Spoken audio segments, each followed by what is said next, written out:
Hey folks, welcome back to the Cam Rogers Show here on Chat Sports Facebook Live.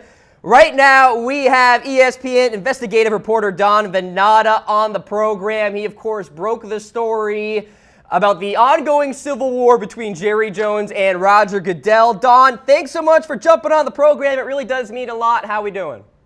Doing great, Cam. How are you doing today? Doing fantastic. It is an awesome Monday indeed, and I do want to start off, Don, with the awesome piece that you wrote recently on ESPN.com, of course, went out on ESPN Magazine just recently as well, and this surrounding the battle between Jerry Jones and Roger Goodell. And I want to ask you this just right off the top. What were your initial reactions among hearing the discord among the NFL leadership? Well, I have to say that I was surprised at how contentious it got, how quickly it got contentious. We knew that this had been Roger Goodell's next contract had been an issue that had been boiling beneath the surface for a long time. I mean, back at the winter meetings in March in Phoenix that I attended with my colleague Seth Wickersham, we know that Jerry Jones raised concerns about Roger Goodell's next contract. But it really wasn't until November that we heard this threat that Jerry Jones made with the compensation committee that he was going to sue his fellow owners if Goodell's contract went forward. And then, of course, the money quote that we got for our story that you made reference to, Cam, where Jerry Jones told Roger Goodell back in August when Goodell informed him that Ezekiel Elliott was going to be suspended for 6 games. And Jones said, "I'm going to come after you with everything I have," and then mentioned Deflategate and said, "If you think Bob Kraft came after you hard, Bob Kraft is an expletive compared to what I'm going to do." Seth and I were quite surprised when our reporting showed that. We got that right before our deadline on that piece. And obviously that just shows the level of discord between Jerry Jones and Roger Goodell, but also among all the owners. This is a very contentious issue, one of the most contentious issues we've seen among the membership in many years. It was certainly a bombshell report, Don, and when it came out, I spent like a good 30 minutes on the story on this program here because it was just so interesting. And of course, like you said, you reported that Goodell indicated to Jones that Ezekiel Elliott wouldn't be suspended. So what went down between then and then when Ezekiel Elliott actually did get suspended? For example, why did Roger Goodell change his mind? Well, right. That's really the heart of the story, Cam. You put your finger on it. Back in May, right before the timing here and the context is really interesting. So back in May, there's a phone conversation between Jerry Jones and Roger Goodell. And according to Jones, he came away from that conversation feeling as if Goodell convinced him and basically told him Ezekiel Elliott was not going to be suspended at all for these domestic violence allegations. And Jones was telling people that. He was telling family members that in Texas. He was telling people, he was telling the public that. When the Cowboys training camp opened up in Oxnard, California in July, Jones said, "Nothing is going to happen here. Ezekiel Elliott's not going to miss a single game." Well, what happened in the intervening period is Roger Goodell sat at the league office in June. And, well, 2 things happened. Let me back up a second. In the late May in Chicago, the owners voted unanimously to give Roger Goodell a contract extension. So Jerry Jones voted then to give Roger Goodell a mammoth contract extension. Then in June, Goodell sits down at the league office in New York, and he has 4 domestic violence experts there who look at all the evidence that's been compiled by Lisa Friel, one of the top investigators for the NFL. And it's after that session that Goodell decides that, in fact, Ezekiel Elliott is going to be suspended for 6 games. And so it's in August, after Jones is inducted into the Hall of Fame, that Roger Goodell informs Jones of the 6-game suspension, and that's when Jerry Jones goes ballistic because he had believed all summer long that Roger Goodell had told him back in May that there'd be no suspension. It's absolutely unbelievable, and I think I know the answer to this question when I asked this, Don, but would you say that this complete 180 by Goodell was essentially the driving force behind Jones's disdain for the commissioner right now? Well, I think it's a big part of it, Cam, and it's definitely was a tipping point in the relationship between Jones and Goodell. There's no question about that. But to be fair to Jones, he has also expressed concerns behind closed doors among the other owners, going back to that winter meeting that I made mention of in March, about his concerns about the business metrics of the NFL going south. And as we all know, TV ratings are down for the second consecutive year. They're down 20 to 25% from their highs of 2015 this fall.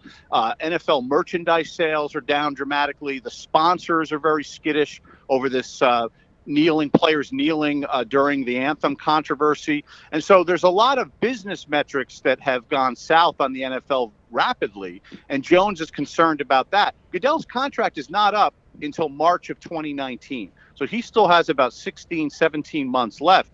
And Jones has said to his fellow owners, he's also said publicly in recent weeks, let's slow this train down. We do not have to give him a 5-year contract extension right now. And let's take a look at this and reassess, during the winter, during the off season, and figure out whether or not Roger Goodell is our guy. But there's no question, Cam, that the Ezekiel Elliott suspension and what Jerry Jones saw as a betrayal of trust by Roger Goodell is the main reason why he's been so vocal against Goodell in recent months. And of course, Don, there's a lot of talk, and there has been talk throughout the season, that Jones is ready to file a lawsuit against the NFL if he's continually left in the dark about Goodell's compensation negotiations. So with that, how likely is that actually to happen? I don't think it's that likely anymore. If you had asked me that question, Cam, a few weeks ago, I would have said maybe a 50-50 chance. This was a threat that Jerry Jones made to the compensation committee members. There's 6 owners who are on the compensation committee, and they're charged with negotiating directly with Goodell for his contract and for his compensation. Jones basically muscled his way onto that committee. It's kind of funny. And he became the 7th member. He called himself the ombudsman of the committee. And during a conference call with that committee, which is chaired, by the way, by Arthur Blank, the owner of the Falcons, Jones threatened his fellow owners of that committee, the members of that committee, because he felt he was being kept in the dark and there wasn't enough transparency about the negotiations going on with Goodell. He also felt, quite candidly, Cam, that there was just too much money that the committee was thinking of paying Goodell. Goodell made an average of $42 million a year in the last 5 years. And his people asked for nearly $50 million in the next contract, including the use of a private jet, unlimited health care, limitless health care basically for the rest of his life and his family's life.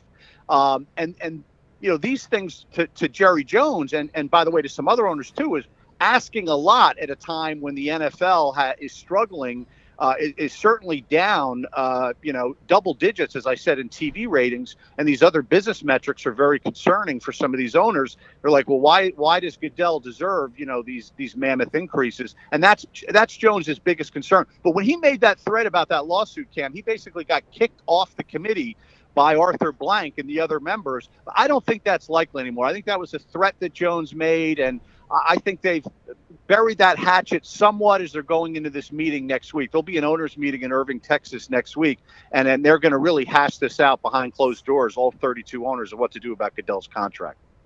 And there's no doubt about that. We will be monitoring those meetings. Don, it seems like you are one of the media people out there that know Jerry Jones very well. You wrote a profile about him a few years ago, and in that profile, he was praising Goodell. Now we have turmoil, and Jerry is a fighter and all that. So do you see this civil war being more of a marathon rather than a sprint? Oh, I think it's definitely a marathon. I think things have changed for good between Jerry Jones and Roger Goodell. I've been asked a number of times since our story came out, the question of whether or not this is just some posturing. It's typical in negotiations that there's some saber rattling on both sides. Jerry Jones is a pretty astute businessman, as we all know, maybe the most astute businessman among the owners in the history of the NFL.